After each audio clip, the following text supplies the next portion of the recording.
NMPI video එකේ 2019 බහුවර්ණ ප්‍රශ්න පත්‍රයේ දෙවෙනි වීඩියෝ එකට 11 වෙනි ප්‍රශ්නයෙන් ආරම්භ වෙන දෙවෙනි වීඩියෝ එකටයි ඔයගොල්ලන්ට අපි ගෙනියන්න හදන්නේ. බලන්න 11 වෙනි ප්‍රශ්නය සහ 12 වෙනි ප්‍රශ්නය සාකච්ඡා කිරීම සඳහා ඔයගොල්ලන්ට දීලා තියෙනවා පුංචි තොරතුරු වාගයක්. අපලම් මේ දීලා තියෙන තොරතුරු මොනවාද කියලා ඔයාලට දීලා තියෙන එකක් තමයි ව්‍යාපාරයේ දල ලාභය. දල ලාභය 850ක් දීලා තියෙනවා. පරිපාලන වියදම 275. ඒ වගේම දීලා තියෙනවා බෙදා හැරීම් වියදම 200ක්. ඒ වගේම දීලා තියෙනවා මූල්‍ය හා වෙනත් වියදම 100ක්.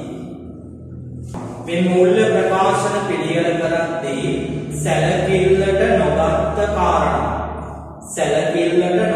කාරණා තුනක්.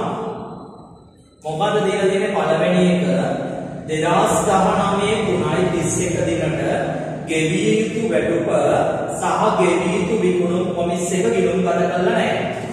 ගිණුම්ගත කරලා නැත්නම් මේවා තියෙන වියදමට මොනවා වෙන්න ඕනේද? එකතු වෙන්න ඕනේ.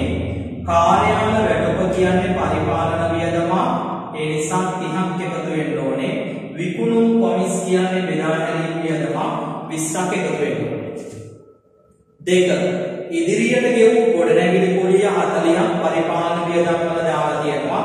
ඉදිරියට කළා කියන්නේ ලබන අවුරුද්දට කරලා ලබන අවුරුද්දට ගෙවුවා නම් ඒක මේ අවුරුද්දේ වියදම් තුන තියෙන්න බෑ.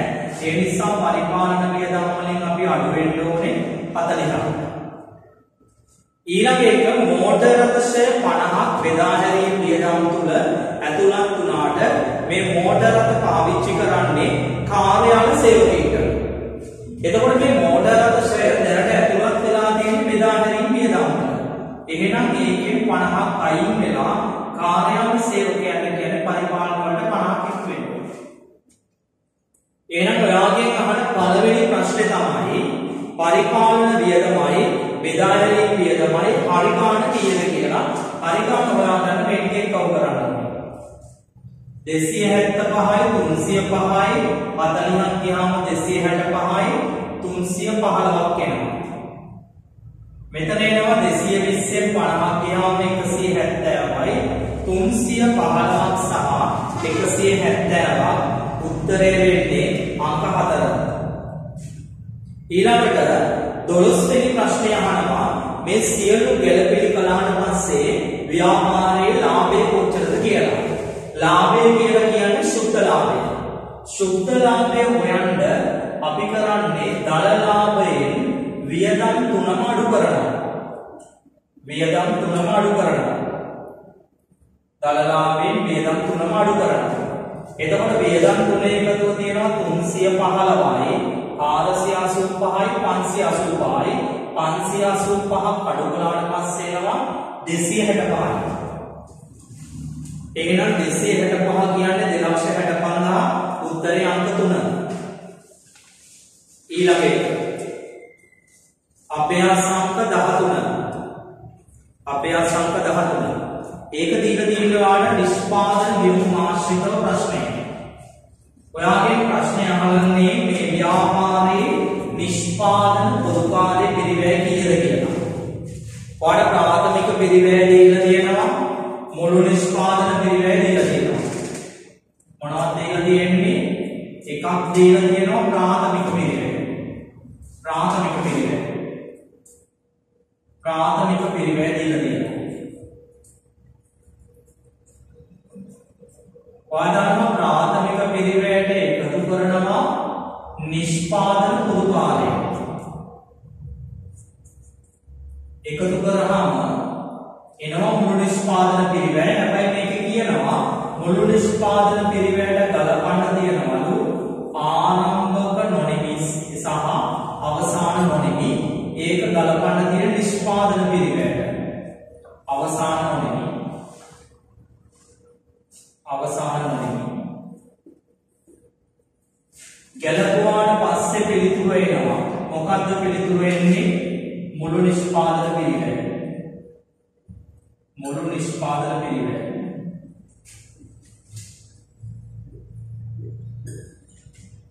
දැන් ඔයාලට හොයන්න තියෙන්නේ මෙන්න මේ උත්තරය. නිෂ්පාදන පොදු කාර්ය ප්‍රමාණය කොච්චරද කියලා. එහෙනම් බලන්න ගානේ දීලා තියෙනවා ප්‍රාථමික පිළිවෙල 900ක් මෙතන.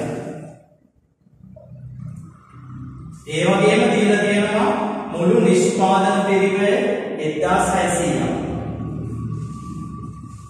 ආරම්භක නොනිමි සහ අවසාන නොනිමි දීලා තියෙනවා. හැබැයි ළමයි ආරම්භක කියලා කියන්නේ 2018 ගාන ඒක දීලා තියෙන්නේ 200යි. අවසාන නොනිමි දීලා තියෙනවා 330ක්. ඒ කියන්නේ අවසාන නොනිමි 330යි. ආරම්භක එකෙන් අවසාන එක අඩු කරන්න ඕනේ. 200න් 330ක් ගියාම 130ක් එනවා. මොන 130ක්ද? ඍණ 130ක්. එතකොට මේ දෙක එකතු කරපුවාම එන ගාණයෙන් මේක අඩු කරපුවාම තමයි මේ ගාණ ඇවිල්ලා තියෙන්නේ. එහෙනම් මෙතෙන්ට තියෙන්න ඕන ගාණ වෙන්නේ මේ දෙකේ එකතුව 1730යි. මෙතන තියෙන්නේ 900යි. මේක කියන්නේ මේ දෙක අතර ඩිෆරන්ස් එක. කීයක් එනවද? 830ක් එනවා. උත්තරය 830යි කියන්නේ අංක 3.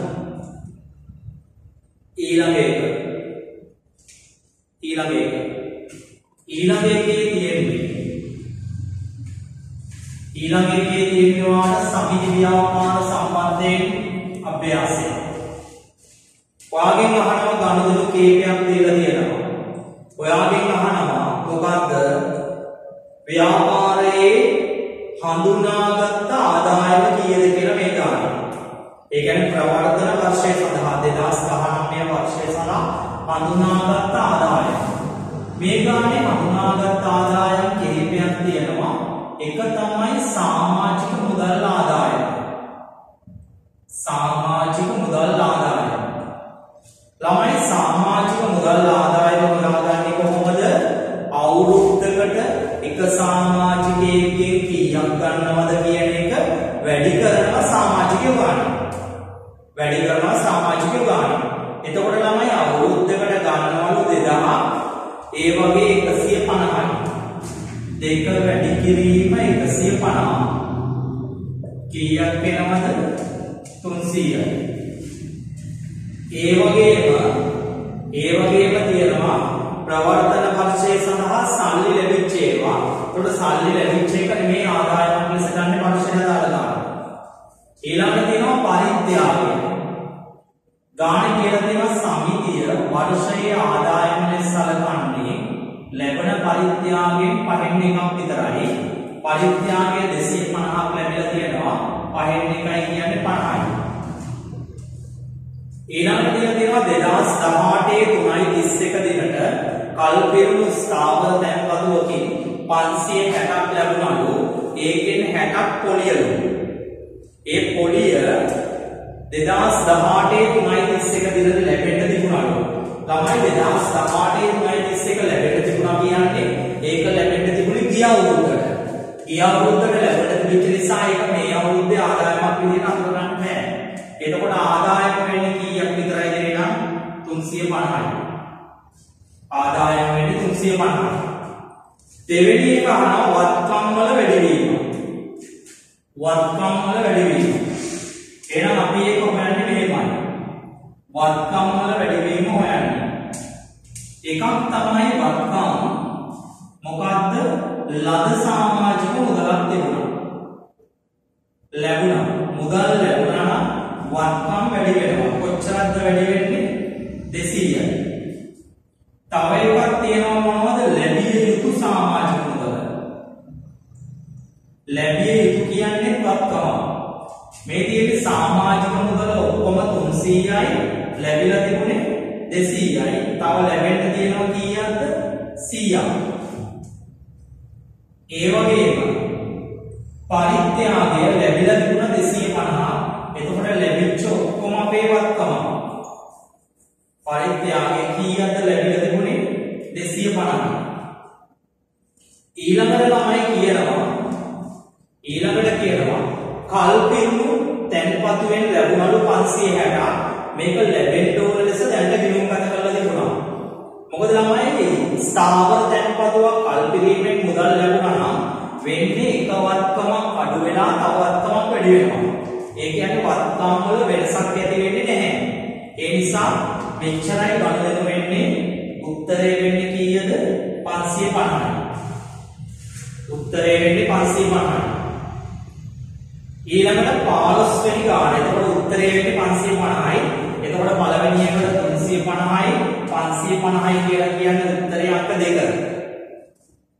15 වෙනි ගාන. ඒක අහලා තියෙන්නේ හවුල් ව්‍යාපාර සම්බන්ධයෙන් සිද්ධාන්ත ප්‍රශ්නයක්. හවුල් ව්‍යාපාර සම්බන්ධයෙන් සිද්ධාන්ත ප්‍රශ්නයක්. එතකොට බලන්න ඔයාලා දීලා තියෙන වාක්‍ය පහක් දීලා තියෙනවා. A B C D E කියලා ඔයාලා අහන්නේ මේ ප්‍රකාශ වලින් හවුල් ව්‍යාපාර වලට අනුව කොයි එක නිවැරදිද කියලා අහනවා. එතකොට බලන්න පළවෙනි එකේ අහන්නේ හවුල් ව්‍යාපාරයක ලාභ අනුපාතය වෙනස් වුණාම කීර්ති නාමය අස්තමේතු කරනවා. ඔව් අයිතිය වෙනස් වන අවස්ථාවකදී කීර්ති නාමය අස්තමේතු කරන්න ඕනේ. එතකොට තමයි හවුල් ව්‍යාපාරයක කීර්ති නාමය අස්තමේතු කරන ප්‍රධාන අවස්ථා තුනක් තියෙනවා. එකක් තමයි හවුල්කරුවෙක් බඳව ගන්න එක, දෙවෙනි එක තමයි හවුල්කරුවෙක් විශ්‍රාම ගන්න එක, තුන්වෙනි එක තමයි ලාභ අනුපාතය වෙනස් වෙන එක. එහෙනම් මේකේ පළවෙනි එක සත්‍යයක්.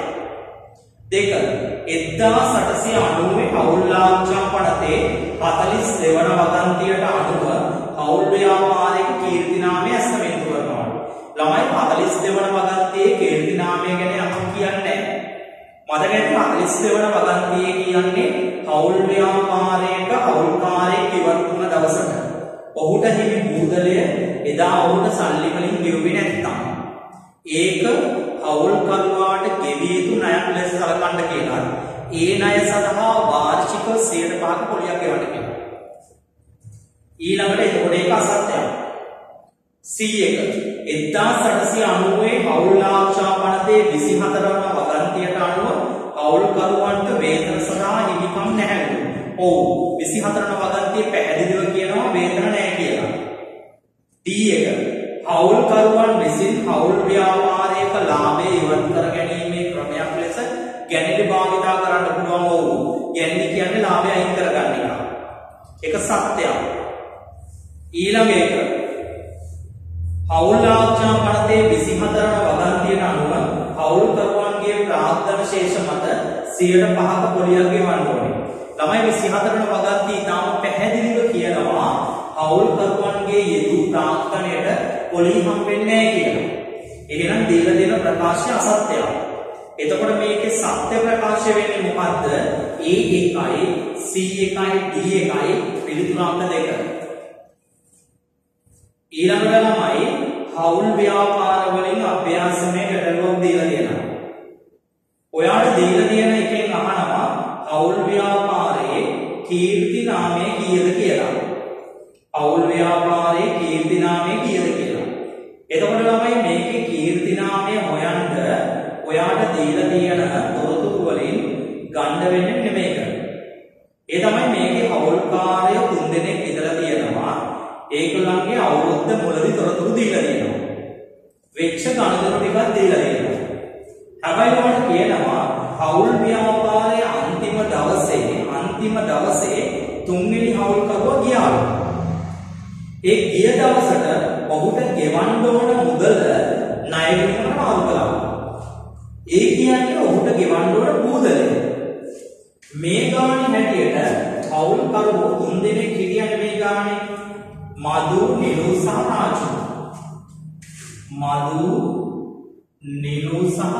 රාජු. මේ ගානේ ඔවුන්ගේ බූදලය සමන්විත වෙනවා ප්‍රාග්ධන ගිණුමෙන්. ජංගම ගිණුමෙන්. ප්‍රාග්ධන ගිණුමෙන් ජංගම ගිණුමෙන්. ඒ වගේම තමයි ළමයි ඔවුන්ට ගිවිසුමක් නොමැති නිසා ගිවිසුමක් තියෙනවා ප්‍රාග්ධන පොලි වේතන නැති නිසා ලාභ කොටස් වලින් සමන්විත වෙනවා. ඊට අමතරව යනහවුල් කරුවාගේ කීර්ති නාම කොටසින් සමන්විතයි. ඒතර අපිට මේ අනිත් හවුල් කරුව වැදගත් නෑ. අපිට වැදගත් වෙන්නේ විශ්‍රාමයන් හවුල් කරුව. එතකොට අපි බලමු දීලා තියෙනවා 3000යි 2000යි 1000යි. දැනට ශේෂ. ඡන්දවලින් මේ දීලා තියෙනවා 400යි 200යි 100යි. ලාභ කොටස් දීලා තියෙනවා. ලාභය 600ක් තියෙනවා. ඔවුන් අතර පන්ද තුන් දෙනාට බෙදෙන්නේ 3ට 2ට 1. එතකොට බෙදෙන්නේ 300යි 200යි 100යි. මේක කොහොමද ළමයි බෙදුවේ? 3ට 2ට 1 අනුපාතයට ලාභ බෙදුවේ. දැන් ඔයාලට කීර්ති නාමය ගැන කිසිම දෙයක් දීලා නැහැ නේ. එහෙනම් කීර්ති නාම කොටස හොයාගන්න මෙයාගේ. මෙයා යන දවසට ඔක්කොම යාට 1500ක් දෙන්න ඕනේ. ඔක්කොම 1500ක් දෙන්න ඕනේ වුණාට දැනට 1200යි තියෙන්නේ. එහෙනම් කීර්ති නාම කොටසක් තියෙනවා කීයකද? 300ක. කීර්ති නාම කොටසක් තියෙනවා 300ක. ඒ කොටස බෙදන්නේ කොහොමද? 3ට 2ට 1 අනුපාතයේ තුන්වෙනි හවුල් කරුවාට හම්බෙන්නේ 1යි. එහෙනම් කීර්ති නාමය මේ එක කොටසක් කියන්නේ 300යි. නම් ඔක්කොම කොටස් තියෙනවා 6ක්. එහෙනම් එම නිසා කීර්ති නාමය සමානයි කොහොමද හොයන්නේ? 300 එයාගේ කොටසින් බෙදලා මුළු කෑලි ගාණයෙන් වැඩි කරනවා. 3 වරක් 6 කීයක් වෙනවද? 18යි. කීර්ති නාමය එනවා ලක්ෂ 18ක්. කීර්ති නාමය ලක්ෂ 18ක් එනවා. එතකොට ලක්ෂ 18යි. මොකද මේ තුන් දෙනා අතර බෙදෙන්න තිබුණේ මුළු කීර්ති නාමය. ඒ බෙදපුවම මෙයාට හම්බෙන කෑල්ල විතරයි දීලා තියෙන්නේ. එහෙනම් අපෙන් අහන්නේ එදිනට හවුල් ව්‍යාපාරයේ කීර්ති නාමය. හවුල් ව්‍යාපාරයේ කීර්ති නාමය කියන්නේ සම්පූර්ණ ගාන. 17 මේගොල්ලන්ගේ කීර්ති නාම ගැලපුවට පස්සේ මදුගේ නිරුගේ කියන්නේ මේ දෙන්නගේ ප්‍රාග්ධන විලුම් වලට ඇති කරන බලපෑම් කීයද කියලා අහනවා. ඒක හොයාගන්න මෙහෙමයි. අපි දන්නවා හවුල් ව්‍යාපාරයේ කීර්ති නාමය ගලපන්න තියෙන්නේ. හරිද? කීර්ති නාමය ගලපන්න තියෙන්නේ පැරණි අනුපාතයට බැර කරලා නව අනුපාතයට හර කරන එක. දැන් පරණ අනුපාතය කියන්නේ මොකද්ද? 3ට 2ට 1යි. නව අනුපාතය කියන්නේ කීයද? 2ට 1යි ඔය ගන්න. එතකොට බැල කරනවා කියන්නේ හවුල් කරුවන්ට ඔවුන්ගේ ප්‍රාග්ධන විලුම් වලට එක්ක අහු වෙනවා. කොච්චරද මුළු කීර්ති නාමයේ තිබුණේ 1800යි. ඒක 3ට 2ට 1 අනුපාතයට බෙදන්න ඕනේ. 3ට 2ට 1 අනුපාතයට බෙදුවම කොහොමද ගන්නෙ? 1800 බෙදපුවම එන්නේ 900යි 600යි 300යි. ඒ වගේම නව අනුපාතයට අනුව හර වෙන්න ඕනේ. හර වෙනවා කියන්නේ විශ්‍රාම ගත එක්කිනා නව අනුපාතයට නෑ. හර වෙනවා කියන්නේ අඩු වෙන්න ඕනේ. 2ට 1යි කියන්නේ 1200ක් සහ 600ක් වෙනවා. එතකොට ළමයි ප්‍රාග්ධන විලුම් වල වෙනස හොයන්නේ මේ දෙන්නගේ එක්කව බලලා. 3900න් මේක අඩු කරපුවම එනවා කීයද? 2700ක්. මෙතන 2600න් 600ක් ගියාම 2000යි. එහෙනම් තමයි වෙලා තියෙන්නේ මේකයි. මෙන්න එන්ගේ ප්‍රාග්ධන විලුමේ ශේෂය 300කින් අඩු වෙලා එන්ගේ වෙනස් වෙලා නැහැ. 300කින් අඩු වෙලා අනිත් එක්කෙනාගේ වෙනස් වෙලා නැහැ කියන්නේ උත්තරේ අංක 3. උත්තරේ අංක 3. ඊළඟට 18 වෙනි ප්‍රශ්නේ. ඔයාට දීලා තියෙන්නේ ශ්‍රී ලංකා ගෙනුම් කරන ප්‍රමිතාංක 8. එතකොට ඔයාලට දීලා තියෙනවා ගෙනුම් කරන ප්‍රමිතාංක 8 තියෙන නිර්දේශයන් කිහිපයක්. පළවෙනි එක අහන්නේ මූල්‍ය වාර්තා පිළියෙල කිරීමේ සහ ඉදිරිපත් කිරීමේදී භාවිතා කරන විශේෂිත මූලධර්ම පදනම් සම්ප්‍රදායන් රීති පරිචයන් ගෙනුම් කරන ප්‍රතිපත්ති ලෙස හඳුනා ගන්න පුළුවන්. ඔව් ඒක සත්‍යයක්. මොකද ප්‍රතිපත්ති වල නිර්වචනයේ තියෙන ප්‍රතිපත්ති කියන්නේ අපි පාවිච්චි කරන මූලධර්ම පදනම් සම්ප්‍රදායන් රීතීන් යනාදී. දෙක ගෙනුම් කරන ඇස්තමේන්තු වෙනස් වීම. හරි ළමයි විභාගයේදී අහන ශේෂ්ත්‍ර දෙකයි තියෙන්නේ. එකක් තමයි ප්‍රතිපත්ති වෙනස් වීම, අනිත් එක තමයි ඇස්තමේන්තු වෙනස් වීම. ඔයගොල්ලෝ දන්නවා ප්‍රතිපත්ති වෙනස් වීම ආකාර දෙකයි තියෙන්නේ. එකක් තමයි නව ප්‍රමිතයක් මගින් නිර්දේශ කරපුවම, දෙවන එක තමයි නිවැරදි පිළිදරව් කිරීමක් සඳහා වර්ණීය ක්‍රමයකට මාරු කිරීම. නමුත් ළමයි ඇස්තමේන්තු වෙනස් කිරීම අවස්ථා දෙකයි තියෙන්නේ. පළවෙනි එක තමයි ළමයි නව තොරතුරු, දෙවෙනි එක තමයි නව ප්‍රවණතා. එතකොට ඒක සත්‍යයක්. තුන්වෙනි එක කියනවා අතීත කාලච්ඡේදවල වැරදි අතීතානුයෝගී ලෙස නිවැරදි කරනු ලබන්නේ ඒවා මූල්‍ය ප්‍රකාශනවල මූලිකාංග මයින්ද සම්බන්ධ වුණාම විතරයි. නෑ ළමයි ඒක සම්බන්ධ වුණාම විතරයි නෙවෙයි, ගිණුම් කට්ටලේ මූල්‍ය தත්ත්වයට බලපාන දැනට හිලව් වීමක් නැති සෑම අතීතානුයෝගී වරදක්ම ගිණුම් කරණයේදී නිවැරදි කිරීමට සිදු වෙනවා. එහෙනම් මේ තුන්වෙනි එකේ සත්‍යභාවයක් නැහැ. අපෙන් අහන්නේ නිවැරදි ප්‍රකාශ කෝපද කියලා. නිවැරදි ප්‍රකාශ වෙන්නේ A සහ B කියන දෙක. ඒ කියන්නේ උත්තරේ තුන්වෙනි එක. 19 වෙනි එක. ශ්‍රී ලංකා ගිණුම් කරන ප්‍රමිතාංක 16ට අනුව නිවැරදි නිර්වචනය වෙන්නේ නිවැරදි නිර්වචනය වෙන්නේ කොහොමද අහන්න. පළවෙනි එකේ කියන්නේ ක්ෂය වීම කියන්නේ ක්ෂය කළ හැකි අගය ජීව කාලය පුරා ප්‍රමාණිකූලව බෙදන එකලු. ඔව් ළමයි ඒක සත්‍යයක්. ඒක සත්‍යයක්. ප්‍රමාණිකූලව බෙදන එක. ඔව් ඒක සත්‍යයක්. ඒක නිර්වචනයේ ක්ෂය වීම වල.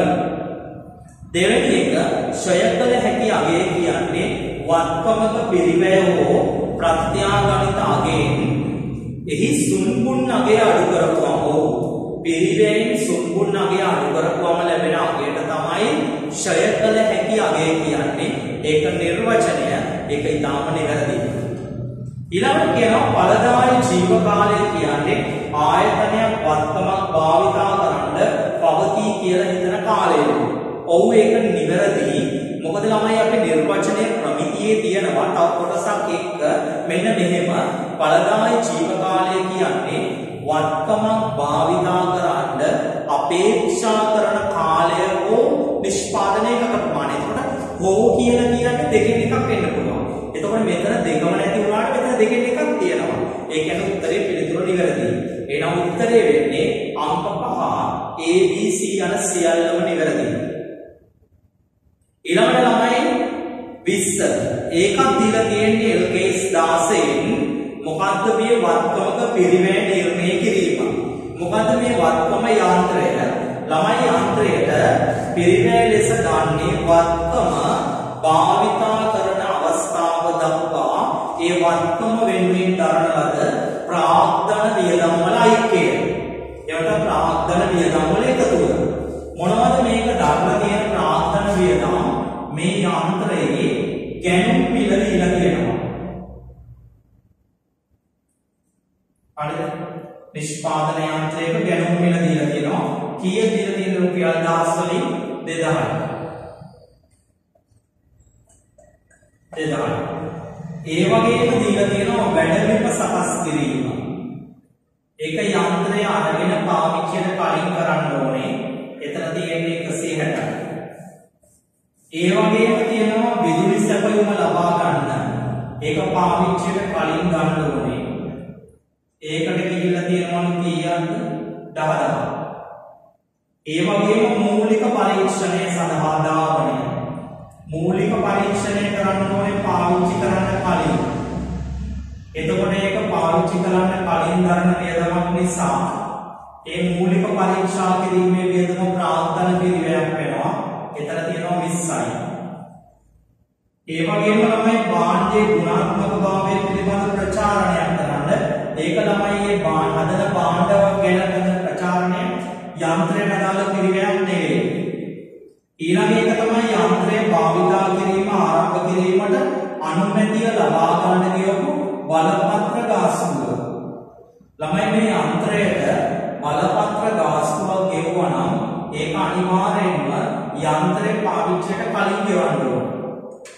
පාවිච්චින කලින් ගෙවන්න ඕනේ. ඊළඟට තියෙනවා යන්ත්‍රය භාවිතය ආරම්භ කිරීමේ සමාරම්භක උත්සවයේ ගාන. සමාරම්භක උත්සවයට යන පිරිවැය මොනවා කරන්නේ නැද්ද? යන්ත්‍රයේ පිරිවැයක් ලෙස ගන්නෙ නෑ. එහෙනම් යන්ත්‍රයේ පිරිවැය ඔක්කොම වෙන්නේ 5යි 7යි 12යි එකක් ඉතුරුයි 22යි 2220යි උත්තරේ වෙන්නේ අංක 4. අංක 4